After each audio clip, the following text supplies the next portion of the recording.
Bismillahirrahmanirrahim. Bonjour mes élèves, on se retrouve aujourd'hui sur l'exemple d'étude d'une fonction définie en coordonnées polaires, membre de θ, égale à 1 moins cos θ par exemple, à titre d'exemple. On va commencer par la réduction de l'ensemble d'études. θ cos θ et θ sin θ sont deux P périodiques. Rho est deux P périodiques. OM égale à ρ θ plus 2π, facteur de cos θ plus 2π, I plus ρ θ plus 2π, sinus θ plus 2π. C'est-à-dire le OM indice θ plus 2π, c'est le point associé à l'angle polaire θ plus 2π. Donc, quel que soit θ appartient à R, m θ plus 2π et m θ coïncident. Ce sont les mêmes, ils ont les mêmes coordonnées cartésiennes. Les coordonnées cartésiennes de point m indice θ plus 2π, c'est ρ θ plus 2π cos θ plus 2π, et ρ θ plus 2π, c'est sinus θ plus 2π comme ordonnées. Et donc, ils sont égaux aux coordonnées de point m θ.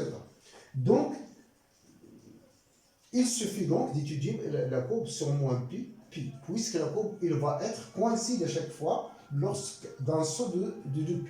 C'est-à-dire 0, 2π, c'est la même chose que 2π, 4π, et ainsi de suite. C'est également de moins p à p. Et si j'ajoute à chaque fois 2π, je translate l'intervalle de p, j'obtiens la même courbe. Et donc, on se restreint à moins π, π. Mais il y a d'autres raisons de réduction par la parité. On remarque ρ de moins θ, c'est ρ de θ. Donc, ρ est une fonction paire. C'est facile de revoir ça. Et lorsque j'évalue les coordonnées de points d'angle polaire moins θ, j'obtiens donc m moins θ égale à ρ θ cos θ. M moins θ a pour coordonnées ρ θ cos θ moins ρ θ sin θ. Et il a le même abscisse avec m θ et l'ordonnée opposée avec m θ. Donc m moins θ et m θ sont symétriques par rapport à OX. D'où la réduction de l'intervalle à 0π. Variation ici de ρ sur 0π. ρ et c'est infini sur 0π. Quel que soit θ appartienne à 0π, ρ' de θ égale à sinus θ. Donc on sait bien que la dérivée c'est facile. La dérivée de 1 c'est 0, la dérivée de cos c'est moins, avec le sin moins, c'est moins sinus, c'est sinus θ donc. Donc ρ' sur 0π, sinus c'est positif, donc la dérivée de ρ c'est plus. ρ est une fonction croissante de 0 vers 2, c'est un rayon polaire. ρ de θ égale à 0, ρ de p, vous trouvez que c'est 2 ici. Donc, on va maintenant étudier les points particuliers.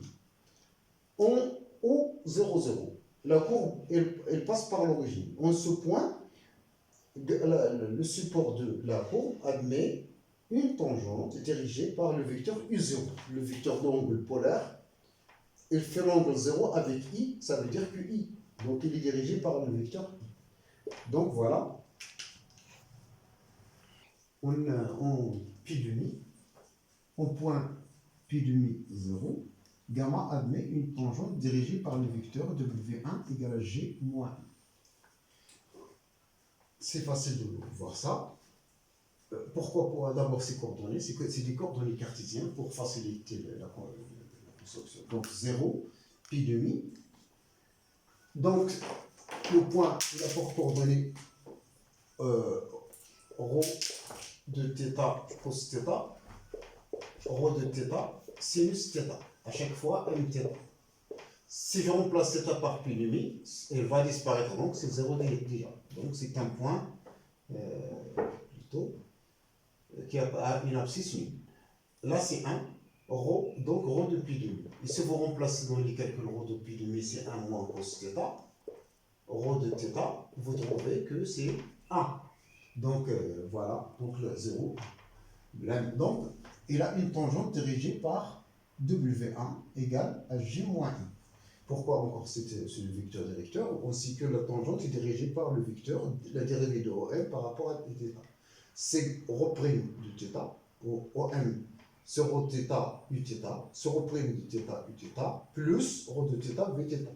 Si je remplace encore une fois θ par pi demi, le rho de pi demi, on connaît bien rho de pi demi, c'est 1. Rho' de pi demi, encore c'est 1. Sinus pi demi, c'est 1.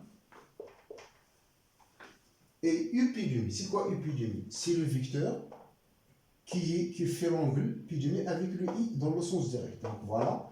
Et donc, c'est j. Donc ça c'est j.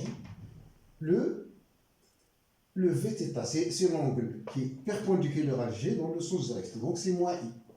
Et donc c'est g moins i. Donc c'est moins i plus j. Voilà. Et là, donc à pour coordonnées, moins 1, 1. La même chose, ce point-là, on ce point admet une tangente dirigée par g. Je ne m'intéresse pas à moins 2, c'est dirigé par g. Et donc voilà, il ne reste qu'à construire la courbe. Donc pour cela, je commence à placer les points importants de la courbe, à savoir ici le point qui passe par l'origine, associé à l'angle polaire 0. Donc j'ai le point, il passe par l'origine, et U0, je le connais bien, il fait 0 avec l'angle, avec le vecteur I. Donc voici la tangente en ce point. Donc au point où ρ égale à 0, la courbe en polaire admet une tangente dirigée par Uθ, Uθ0, où le rayon polaire s'annule. Donc, voici le point et la tangente. Donc, à présent, la courbe, il se peut qu'elle est de l'autre côté.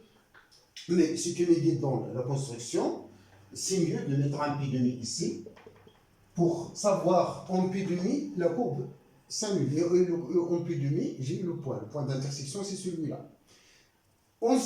Donc, j'ai une tangente et le rayon polaire, il est positif.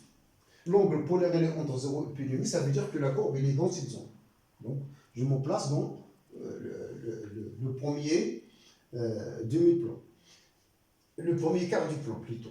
Donc là, je sais déjà la courbe. Mais comment on l'a construit? Je dois placer la tangente.